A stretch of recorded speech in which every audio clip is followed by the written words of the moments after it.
시청자 여러분 안녕하십니까? 국정의 바른 소리를 전합니다. 4월 29일 월요일 KTV 대한뉴스 시작합니다.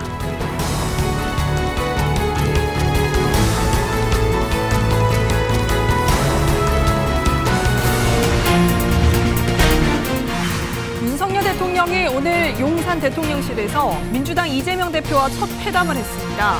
윤 대통령과 이 대표는 의료개혁 방향성에 공감하고 민생이 가장 중요한 현안이라는 데 인식을 같이 했습니다.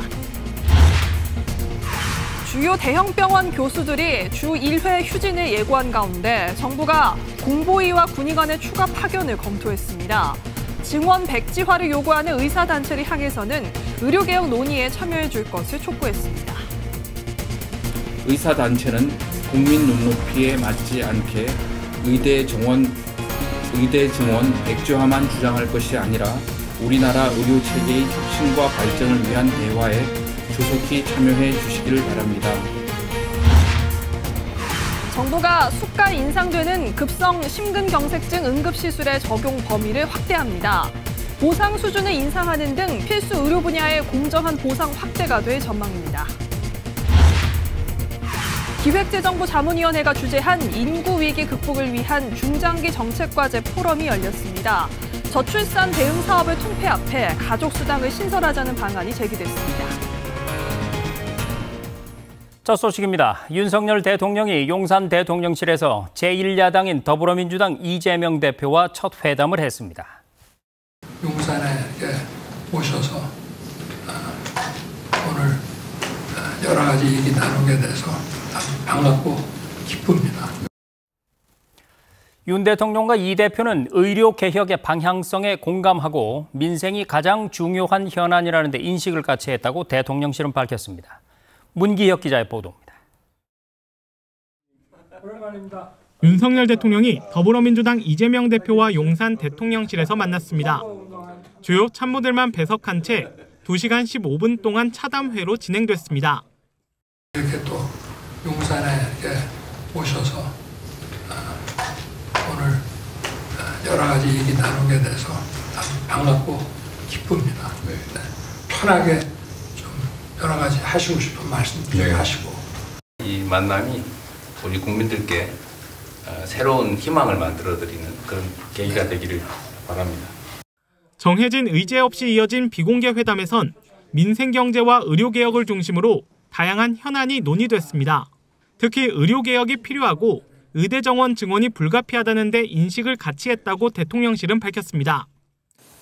이 대표는 의료개혁은 시급한 과제이며 대통령의 정책 방향이 옳다. 민주당도 협력하겠다. 이렇게 말했습니다. 민생이 가장 중요한 정치적, 정책적 현안이라는 데에도 인식을 같이 했다고 대통령실은 설명했습니다.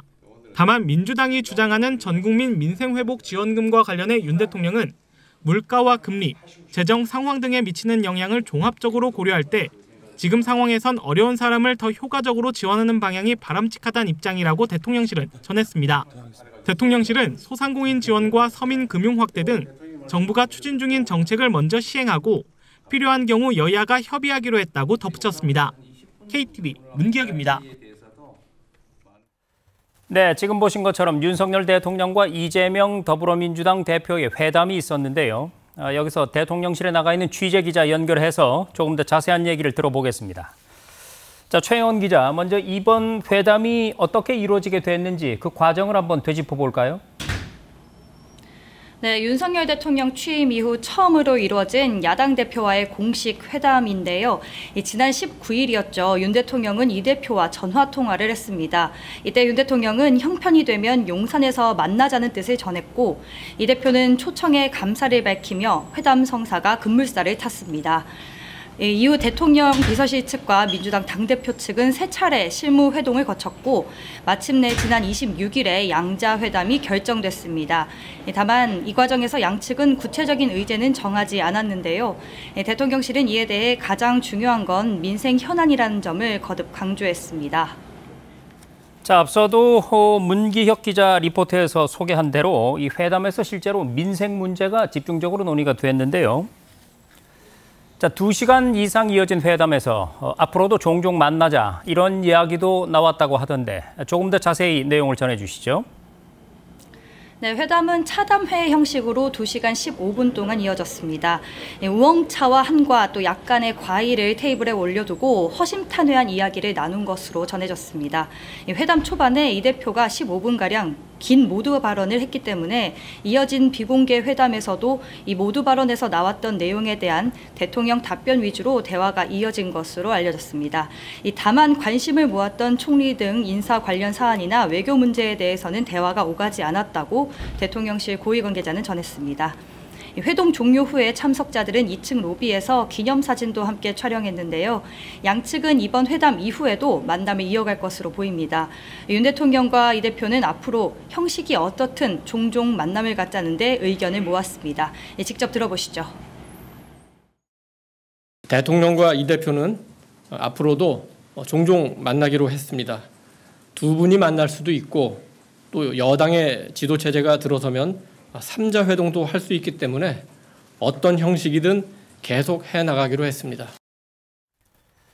네, 앞서도 언급했다시피 윤 대통령과 이 대표의 첫 만남인 만큼 대통령실의 평가가 궁금한데 어떤가요?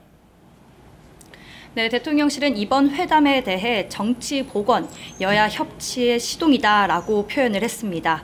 이도훈 대통령실 홍보수석은 회담 종료 후에 브리핑을 통해서 갈등이 첨예한 전국을 정상화해서 정치를 복원하고 여야 협치를 위해 선의와 성의를 갖고 회동에 임했다고 설명했습니다. 특히 야당과의 소통, 협치의 첫 발걸음을 내디뎠다고 평가했는데요. 정치 복원, 여야 협치가 지난 총선에서 표출된 민심이라 생각한다며 이번 회동이 그 민심에 수긍하는 과정이라고 소개했습니다. 또 무엇보다 윤 대통령과 야당 대표가 머리를 맞대고 2시간 15분 동안 민생 문제와 국정 현안을 논의했다는 데 의미를 둔다고 강조했습니다. 지금까지 용산 대통령실에서 전해드렸습니다. 다음 소식입니다. 주요 대형 병원 교수들이 주 1회 휴진을 예고함에 따라서 정부가 공보위와 군의관의 추가 파견을 검토하기로 했습니다. 증원 백지화를 요구하는 의사단체를 향해선 조건 없이 의료 개혁 논의에 동참해달라고 거듭 촉구했습니다. 김경호 기자입니다. 빅5 병원인 서울대와 세브란스 병원이 30일 하루 외래 진료와 수술을 중단하겠다고 예고했습니다. 주요 대형 병원 교수들도 체력적 한계를 호소하며 주 1회 휴진하기로 뜻을 모았습니다. 정부는 교수 휴진과 사직 등으로 인한 환자 피해를 최소화하기 위해 공중보건의와 군의관의 추가 파견을 검토했습니다. 구체적인 투입 시기는 병원별 의사 수요와 휴진 확산 상황을 살펴보고 결정할 거로 보입니다. 의료계를 향해서는 의료개혁 논의에 조건 없이 참여해달라고 촉구했습니다. 증원 백지화, 원점 재검토 등 의사단체가 내건 조건은 수용할 수 없다는 입장입니다. 의정협의체인 의료개혁특위는 다음 주 두 번째 회의를 앞두고 있습니다. 의사단체는 국민 눈높이에 맞지 않게 의대 증원 백지화만 주장할 것이 아니라 우리나라 의료체계의 혁신과 발전을 위한 대화에 조속히 참여해 주시길 바랍니다. 정부가 앞서 의대 증원 규모를 대학 자율결정에 맡긴 가운데 모집 인원이 이번 주 중 확정될 거로 보입니다. 국립대 의대 다수는 모집 인원을 당초 증원분의 절반 수준으로 줄였습니다. 사립대 대다수가 원안대로 확정하면 의대 증원 규모는 1,500명 이상이 될 거로 예상됩니다. KTV 김영호입니다. 대표적인 고위험 고난도 의료 행위인 급성 심근경색증 응급시술에 대한 수가 보상이 강화됩니다. 정부는 필수 의료 분야에 대한 공정한 보상을 위해서 앞으로도 고위험 고난도 필수 의료 행위에 대한 보상을 지속적으로 강화한다는 방침입니다. 윤현석 기자의 보도입니다. 급성 심근경색증 발생 시 스텐트 삽입술이나 풍선 확장술 등을 통해 막힌 심장혈관을 빠르게 뚫어주는 중증 심장질환 중재시술, 응급 당직시술이 잦고 업무 난이도가 높은 대표적인 고위험, 고난도 의료 행위지만 현행 수가제의 한계로 적정한 보상이 이뤄지지 못했습니다. 필수 의료에 대한 보상 강화를 신속 추진 과제로 지정한 정부는 중증 심장질환 중재시술에 대한 보상 강화 방안을 발표했습니다. 먼저 일반 시술에 1.5배 가산수가를 적용하는 급성 심근경색증 응급시술의 적용 범위를 확대합니다. 기존에는 심전도 검사 등을 통해 급성 심근경색증이 명확하거나 활력 징후가 불안정한 경우에만 인정되었으나 2023년 유럽 심장학회 지침에 따라 임상적으로 응급시술이 필요하다고 판단되어 24시간 이내 시행할 경우로 확대합니다. 심장혈관 중재술, 이른바 스텐트 삽입술에서 인정하는 혈관 개수도 확대합니다. 기존에는 총 4개 심장혈관 중 2개 이상의 시술하고도 2개까지만 수가가 산정됐습니다. 앞으로는 모든 혈관 시술에 수가가 산정되고 시술 수가도 최대 130%에서 최대 270%로 인상됩니다. 예를 들어 상급 종합병원에서 4개의 심장혈관에 스텐트 삽입술을 시행할 경우 기존에는 2개 혈관만 인정돼 약 227만 원의 수가가 적용됐습니다. 앞으로는 모든 혈관에 대한 시술이 인정돼 2배 이상 인상된 약 463만 원의 수가가 적용됩니다. 이 같은 개선 사항은 급여 기준 고시 개정 뒤인 6월 1일부터 적용될 예정입니다. 한편 정부는 의료개혁 4대 과제인 필수 의료 분야에 대한 공정한 보상을 위해 뇌출혈과 뇌동맥류 등 뇌혈관 질환과 장기 이식 등 고위험, 고난도 필수 의료 행위에 대한 보상 강화 방안을 지속 발굴할 방침입니다. 또 보다 큰 틀의 지불제도 개편에 대해서는 의료개혁 특별위원회에서 본격적으로 논의해 나갈 계획입니다. KTV 윤현석입니다. 중장기 전략위원회가 인구위기 극복 포럼을 열었는데요. 저출산 대응 사업을 통폐 앞에 가족수당을 신설하자는 방안이 제기됐습니다. 최상목 경제부총리도 출산율뿐 아니라 경제활동 인구와 생산성을 함께 높이는 다차원적 접근이 필요하다고 밝혔습니다. 신국진 기자입니다. 각계 민간 전문가 20명으로 구성된 기획재정부 자문위 중장기 전략위원회. 중장기 전략위원회가 29일 인구위기 극복을 위한 중장기 정책과제를 주제로 미래 전략 포럼을 열었습니다. 포럼에서는 인구위기를 불러온 저출산 극복 정책과 관련한 다양한 의견이 제시됐습니다. 특히 실증 분석 없는 백화점식 대책으로 정책 실패가 반복됐다고 지적하고 현재의 인구위기를 크게 3가지 차원에서 접근해야 한다고 강조했습니다. 출산율을 통계청 고위인구 추계 기준으로 2030년까지 1.0명으로 끌어올리고 경제활동인구 비율을 2030년 OECD 평균인 73%에 맞춰야 한다고 설명했습니다. 또한 총 요소 생산성 증가율을 OECD 상위 25에 해당하는 1.3%까지 끌어올리는 목표를 제시했습니다. 저출산 재정세제 지원 효과성 제고와 일가정 양립 여건 조성, 전략적 외국인재 활용 등 7대 과제를 제시했습니다. 세부적으로 저출산 대책의 경우 지출 구조 조정이 필요하다고 강조했습니다. 저출산 사업 전반에 대해 재정사업, 조세지출, 심층 평가를 토대로 지출 구조 조정을 하고 효과성이 입증되지 않은 사업은 확대하거나 신설하는 것을 피해야 한다고 주장했습니다. 현금성 재정사업과 세제 지원을 통폐합해 가칭 가족수당을 신설하는 방안도 내놨습니다. 육아휴직 제도에 대해서도 개정을 촉구했습니다. 모두에게 똑같은 방식의 육아휴직 제도가 아닌 조기 복귀 옵션을 도입하고 육아휴직 미사용분을 아이 돌봄 서비스 바우처로 전환해 중소기업 근로자들에게 혜택이 돌아가도록 하자는 의견도 나왔습니다. 최상목 경제부총리는 출산율뿐 아니라 경제활동 인구와 생산성을 동반 제고하는 다차원적 접근이 필요하다며 효과성이 낮은 사업은 과감히 걷어내고 실효성 높은 사업에 선택과 집중하는 과학적 접근을 해야 한다고 말했습니다. 한편 이번 방안은 자문기구의 제언 성격으로 위원회는 공론화 과정을 거쳐 올 연말 기재부에 최종 제출할 예정입니다. KTV 신국진입니다. 북한이 경의선과 동해선 육로에 이어 남북한을 잇는 화살머리 고지 도로에도 지뢰를 묻은 것으로 확인됐습니다. 우리군은 북한의 9.19 군사합의 파기를 지적하고 필요한 조치를 취하고 있다고 밝혔습니다. 김민아 기자가 보도합니다. 지난 2018년 9.19 남북 군사합의에 따라 강원도 철원 화살머리 고지 DMZ 안에 만들어진 전술도로. 이 도로에 지난해 말 북한이 지뢰를 매설한 것으로 확인됐습니다. 6.25 전쟁 남북 공동유해 발굴을 위해 개설된 곳으로 이후 북한이 공동 발굴에 응하진 않았지만 남북을 연결하는 도로라는 의미가 있는 장소였습니다. 앞서 북한은 지난 1월 경의선 도로, 동해선 도로에 지뢰를 매설하는 모습이 우리 군에 포착됐고 최근에는 이 도로에 가로등 수십 개를 철거했습니다. 경의선 동해선 도로에 이어 화살머리 고지 도로까지 남북 간 연결된 도로 3곳이 모두 차단된 겁니다. 북한의 이러한 행보는 지난 1월 김정은 북한 국무위원장이 남북 관계를 교전국 관계로 규정하고 물리적 연결고리를 끊어야 한다고 강조한 데에 따른 것으로 풀이됩니다. 북한이 그동안 통일을 지우고 남북 관계를 중단한 상황을 계속 유지하고 있고 지금 오늘 이 사안도 만약 사실이라면 그러한 일환의 연장으로 보고 있습니다. 우리 군은 필요한 조치를 하고 있다고 밝혔습니다. 북한은 지난해 말 사실상 9.19 군사합의를 전면 파기에 선언하였고 군사적 복원 조치를 하였습니다. 이에 우리 군은 필요한 조치를 실시하고 있습니다. 다만 지뢰 매설과 같은 비례적 수준의 대응인지 묻는 질문에는 그러한 대응은 아니라며 선을 그었습니다. KTV 김민아입니다. 조태열 외교부 장관과 신원식 국방부 장관이 29일 호주 현지에서 앤소니 노먼 알바니지 호주 총리를 예방했습니다. 제6차 한호주 외교국방장관회의 참석을 위해 호주를 방문 중인 두 장관은 호주 총리와 만나 고위급 교류와 인도태평양 전략, 국방 방산 경제 협력, 북핵 북한 문제 등에 대해 의견을 나눴습니다.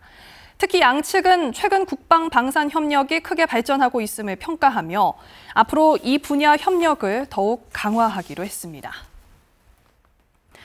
우리나라와 쿠바가 각각 서울과 아바나에 상주 공간을 설치하기로 합의하고 외교 공안을 교환했습니다.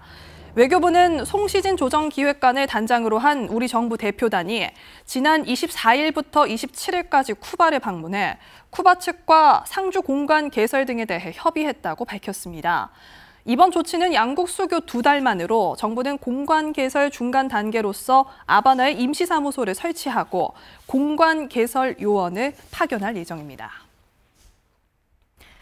정부가 재개발, 재건축의 활성화를 통한 주택 공급 확대를 추진하고 있는데요. 최근 공사비 폭등으로 재건축 분양 시장이 위축될 우려에 따라 재개발 사업에서 의무적으로 지어지는 임대주택의 인수 가격을 조정하기로 했습니다. 이리나 기자입니다. 최근 가파른 물가 상승에 주택 건설 시장의 공사비 상승폭도 커졌습니다. 한국건설기술연구원이 집계한 공사비 지수를 보면 지난 3년간 25.8% 상승한 것으로 나타났습니다. 실제로 서울 강남의 한 아파트 건설 사업 단지의 경우 7년 전 책정한 3.3제곱미터당 공사비가 569만 원에서 2배 이상 올라 현재 1,300만 원 수준으로 역대 최고가를 기록했습니다. 공사비 상승으로 신규 주택 건설뿐 아니라 재개발, 재건축 사업 위축도 우려되는 상황. 이에 정부가 오는 7월 31일부터 재개발 사업에서 의무적으로 건설되는 임대주택을 지자체나 공기업 등이 사들일 때 조합에 지불하는 인수가격을 높입니다. 공사비가 올랐지만 조합이 받는 임대주택 비용은 턱없이 부족하다는 지적에 따른 겁니다. 관련법상 주택 재개발 사업을 벌일 때 신축주택의 20% 내에서 지자체 고시로 정하는 비율만큼 임대주택을 반드시 건설해야 하는데 그동안 이렇게 지어지는 임대주택의 경우 표준 건축비를 기준으로 인수가격을 산정했습니다. 하지만 임대주택 관리를 목적으로 산정하는 표준 건축비의 경우 최근 공사비 상승을 제대로 반영하는데 한계가 있었습니다. 정부가 이를 6개월마다 공사비 변동을 반영해서 정하는 기본형 건축비로 바꾸고 적용 비율도 80%로 올립니다. 이렇게 되면 조합이 내놓는 임대주택을 지금보다 40% 높은 값에 사들이게 돼 민간 재개발 사업의 수익성이 높아질 전망입니다. 공공공사 발주하는 공사비를 어느 정도 수준까지 현실화시켜 줄 것인지 하는 데 대한 나름을 하기로 했고요. 그래서 그에 대해서 상당히 업계에서는 환영을 하고 있는 것 같습니다. 국토부는 재개발, 재건축 사업 시 용적률 상향에 따라 건설해야 하는 공공임대주택의 매입가격 기준 역시 표준 건축비에서 기본형 건축비의 80%로 올리는 법률 개정안을 올해 상반기 중 발의할 것이라고 밝혔습니다. KTV 이리나입니다. 현재 초등학교 1, 2학년의 경우 체육 수업이 음악, 미술과 함께 통합교과로 운영되고 있는데요. 학생들의 신체활동 강화를 위해 체육교과가 35년 만에 음악과 미술로부터 분리 운영될 예정입니다. 박지성 기자가 전해드립니다. 국가교육위원회가 초등학교 1, 2학년의 체육교과를 별도 통합교과로 분리하는 방향으로 국가교육과정 수립 변경을 결정했습니다. 앞서 코로나19 확산으로 야외활동 기회가 감소하자 청소년 체력 저하와 비만 문제가 심화하면서 초등학교 저학년 체육교과를 별도 운영하기로 한 정부 방침에 따른 겁니다. 체육활동을 통해 학생들이 규칙적인 신체활동 습관을 형성하고 주말과 방학 동안에도 스포츠를 경험하고 즐길 수 있도록. 이에 따라 그동안 초등학교 1, 2학년 즐거운 생활이란 통합교과 속에 음악, 미술 등과 함께 구성됐던 체육교과가 35년 만에 분리됩니다. 앞으로는 학생들의 신체 활동만을 위한 시간 확보가 가능해진 겁니다.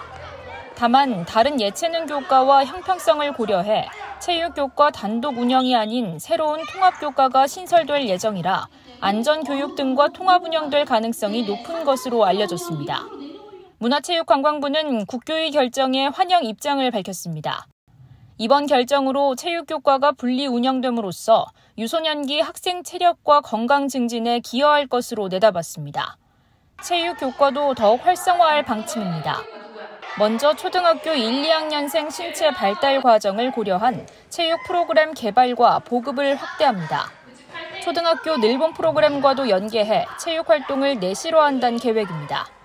이와 함께 초등교사의 체육 전문성을 높이기 위한 교육을 강화하고 체육 수업만 전담할 교사 확보에도 주력할 계획입니다. KTV 박지선입니다.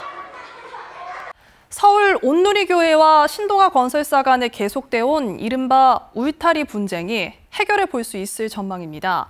국민권익위원회가 현장 조정회의를 열고 문제 해결을 위한 조정안을 내놨습니다. 최다혜 기자입니다. 서울 서빙고 온누리교회 앞 진출입로. 4년 전 출입로 앞에 울타리가 생기면서 교회 성도들은 통행에 불편을 겪어왔습니다. 온누리교회는 도시계획 시설도로로 지정돼 있던 신동아 건설의 토지 일부를 임차해 30년 이상 진출입로로 이용해왔습니다.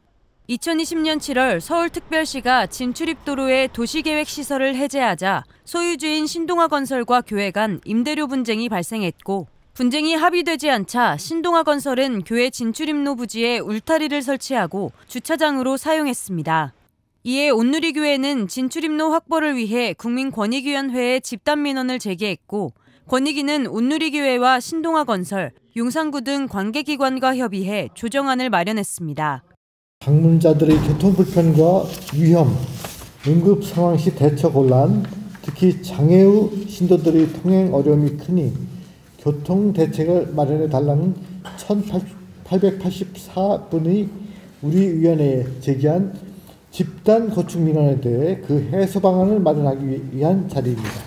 권익위의 조정안에 따르면 신동아 건설 토지 4m와 교회 토지 2m를 이용해 총 폭 6m의 통로를 만들기로 했습니다.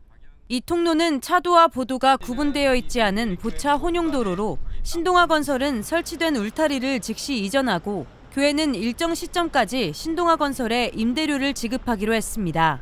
또한 교통안전을 위해 신동아 건설의 주차장 부지 출구는 신설 통로를 사용하고 교회는 출구 변경에 따른 교통체계를 조정해 통로 개설 공사를 진행하기로 했습니다.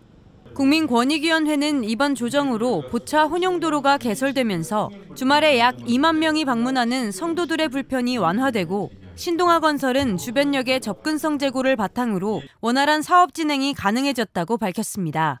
KTV 최다혜입니다.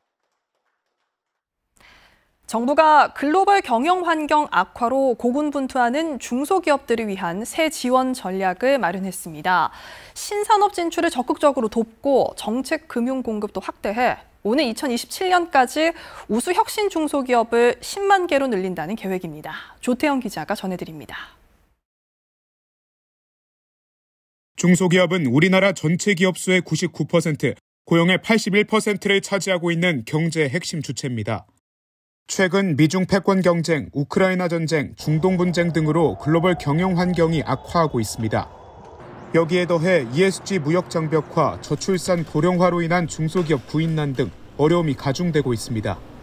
이에 따라 정부는 5대 전략 17개 추진 과제를 마련해 지원하고 우수 혁신 중소기업을 2027년까지 10만 개로 늘릴 계획입니다. 혁신 성장, 지속 성장, 함께 성장, 글로벌 도약, 그리고 이걸 위한 똑똑한 정부의 지원이라는 5개의 전략 도출하게 되었습니다. 먼저 유망 중소기업이 신산업에 활발히 진출할 수 있도록 산업 전환 제도를 개편합니다. 기존 중소기업의 신산업 진출을 제2의 창업으로 보고 전용 패키지 지원, 규제 특례 신설 등으로 정부가 최대한 리스크를 분담하는 겁니다. AI 스타트업의 경우 유망 기업을 선별해 성장 단계별로 집중 지원하고 국내외 글로벌 대기업과 협업할 수 있도록 돕습니다. 신성장 분야에 투입되는 정책금융 공급 비중은 현행 53%에서 2027년까지 70% 수준으로 확대합니다. 세계적으로 ESG 규제가 강화되는 추세인 만큼 관련한 대응책도 마련합니다. 이를 위해 혁신 중소기업 평가지표에 ESG 요소를 반영하고 민관 합동 지원 체계를 구축해 탄소 저감 기술을 공급합니다. 또 저출산 고령화가 심화되면서 친족 승계가 곤란한 중소기업의 지속 경영을 돕기 위해 현행 가업 승계 개념을 기업 승계로 확대합니다. M&A 방식으로 기업 승계가 이루어질 수 있도록 민간 중개업체를 연계해 경영 통합까지 전 단계를 지원합니다. 지역의 경우에 창업의 인증 기간을 7년에서 최대 3년 연장하는 방안을 추진합니다. 이 방안을 통해서 36만 개의 중소기업들이 창업기업 지원 대상에서 포함되기 때문에 중소기업 인력난 해결을 위한 방안도 마련됐습니다. 먼저 내일체험공제 가입자 혜택을 강화하고 중소기업 청년재직자 우대저축 신설을 검토하는 등 중소기업 재직 유인책을 마련합니다. 또 19만 명에 달하는 외국인 유학생과 해외 우수대학 전문 인력의 국내 취업 촉진으로 인력난 완화와 기업 글로벌화를 추진합니다. 아울러 정부는 국내 스타트업의 해외 투자 유치를 지원하는 글로벌 펀드를 2027년까지 4조 원 추가 조성합니다. 여기에 더해 해외 시장 정보 규제 동향을 통합 제공하는 글로벌 센터도 신설할 계획입니다. KTV 조태영입니다. 요즘 세계 각국에서 태권도가 얻고 있는 인기는 유튜브 영상들만 봐도 쉽게 알 수가 있는데요. 태권도의 중심지로 발돋움하고 있는 무주 태권도원이 개원한 지 10주년을 맞았습니다. 정부가 적극적인 방문객 유치와 함께 태권도의 생활화를 위한 지원을 확대하기로 했습니다. 김유리 기자가 전해드립니다.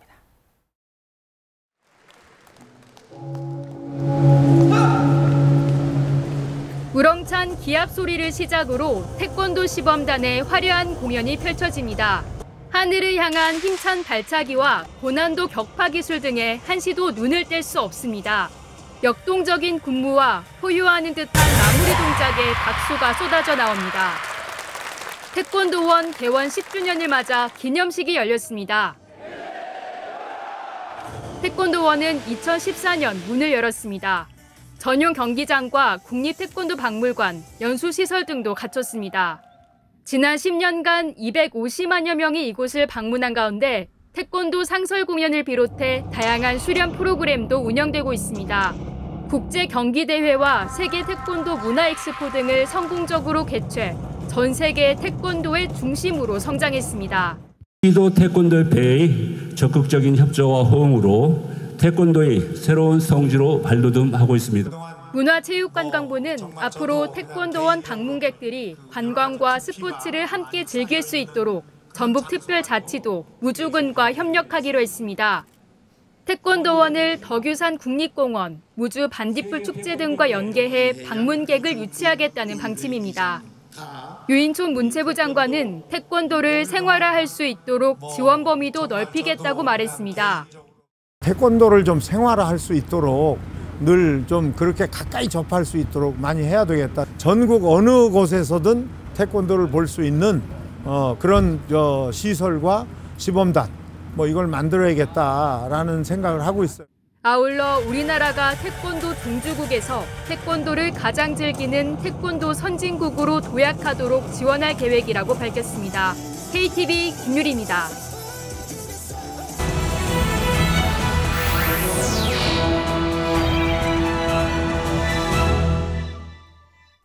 국장을 더 촘촘히 살펴봅니다. 보도자료 브리핑입니다. 청년 장병의 내일을 디자인하다 4월 29일과 30일 2024 국군장병 취업박람회가 일산 킨텍스웰에서 개최됩니다. 국방부는 기존에 4월과 9월 추진하던 박람회를 4월에 한 번만 추진하되 당해년도 전역 예정 초급 간부와 상병, 병장에 집중하기로 했는데요. 이번 박람회는 GS 리테일, 포스코, 현대, 로템 등 150여 개 기업과 기관이 참가하며 특히 장병들이 우수 기업에 많이 매칭될 수 있도록 국방부, 한국경제인협회 간 MOU 체결도 추진됩니다. 박람회장에 마련된 기업 채용관에서는 금융권 기업의 채용 상담이 진행되고 어학시험관, 금융권 자격관에서는 장병들이 취업에 필요한 자격증을 취득할 수 있도록 안내하는데요. 취업에 성공한 군 선배들이 직접 진행하는 그룹 멘토링과 취업 특강도 열린다고 하니까 많은 관심 바랍니다. 퇴직 연령에 가까워지면서 실직에 대한 불안감 느끼는 분들 많으시죠? 40세 이상 중장년이라면 중장년 내일센터를 통해 생애 경력 설계, 전직 지원 서비스를 지원받을 수 있는데요. 중장년 내일센터가 인천, 대구, 경부, 강원 지역에 추가 지정돼 총 35개소로 늘어났습니다. 특히 이번에 추가 지정된 중장년 내일센터는 모두 고용복지 플러스 센터에 입주했기 때문에 고용센터를 방문하면 중장년 내일센터의 서비스도 한 곳에서 바로 이용할 수 있는데요. 전체 컨설턴트도 280명에서 327명으로 늘어나 더 많은 중장년층에게 촘촘한 고용 서비스를 제공할 수 있게 됐습니다. 생애 전환기, 재도약이 필요한 때라면 부담 없이 중장년 내일센터를 찾아가 보시기 바랍니다. 어느 곳보다 공정하고 안전해야 할 건설 현장에서 갈취나 폭력, 불법 하도급 등이 계속 발생하고 있습니다. 이에 경찰이 다시 한번 건설 현장 폭력 행위에 칼을 빼들었습니다. 올해 10월까지 6개월간 특별단속을 실시하고 건설 노동자의 폭력 행위뿐 아니라 건설사의 부실 시공 등 부패 행위도 함께 점검할 계획입니다. 앞서 경찰청 국가수사본부는 지난 2022년 건설 현장 폭력 행위 특별단속을 전개해 불법 행위자 4,800여 명을 검거하고 148명을 구속했는데요. 국수본은 이번에도 강도 높은 단속을 통해 다수의 선량한 건설 근로자와 국민들의 주거 안정을 보호하겠다고 강조했습니다. 동시에 신고자, 제보자에 대한 보복 범죄를 끝까지 추적할 것이라며 건설 현장 폭력 행위를 목격하면 112나 가까운 경찰관서로 적극 신고해달라고 덧붙였습니다. 내년부터 공인회계사 시험제도가 달라집니다. 먼저 공인회계사의 IT 역량 강화를 위해 시험을 준비하는 학생들은 IT 관련 3학점을 반드시 이수해야 합니다. 또 그동안은 출제 범위가 사전에 예고되지 않았지만 앞으로는 시험 과목별로 세부 분야를 구분하고 출제 비중을 미리 공개할 예정인데요. 실무와 연관성이 높은 회계학 등의 과목은 비중을 늘리고 비교적 중요도가 낮은 경영, 경제학 등은 배점과 문항수를 줄일 계획입니다. 금감원은 대전, 부산 등에서 설명회를 개최해서 시험 개편 관련 수험생 불편을 최소화하겠다고 전했습니다. 지금까지 보도자료 브리핑이었습니다.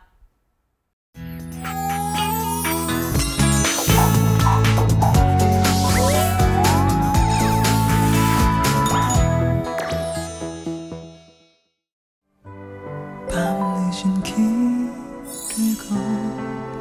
걸어서 지친 하루를 되돌아오며 언제나 나를 맞는 깊은 어둠과 고요히 잠든 가족들 때로는 집이 되기도 했었죠. 많은 기대와 실망 때문에 늘 곁에 있으니 늘 벗어나고 싶고 어떻게 해야 내가 부모님의 맘에 들 수가 있을지 모르고 살아가는 나의 마음들을 그냥 말하고 싶지만 어색하기만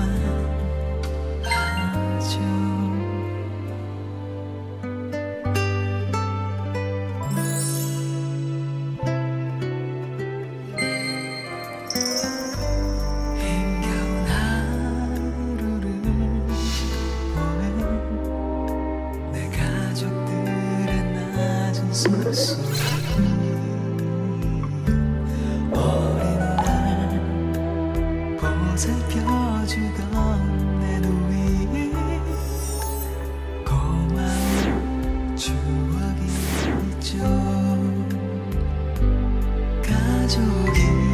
가족이어도 할 수 없는 얘기 따로 돌아는 외로움이 슬프기만 해요. 아무 이유도 없는데 심술궂게 굴던 나를 위해 항상 참아주던 나의 형제들 사랑하는 나의 마음들을 그냥 말하고 싶지만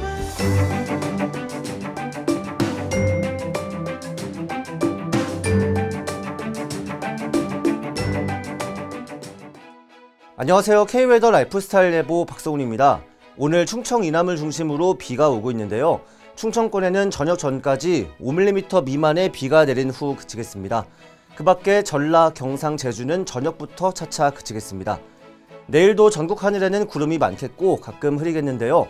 강원 영동에는 낮에서 저녁 사이 5mm가량 비가 내리겠습니다. 늦은 오후에는 경상권에 소나기가 지나겠는데요. 예상 강수량은 경상 대륙 5에서 20mm, 경상 해안을 따라서는 5mm 내외가 되겠습니다.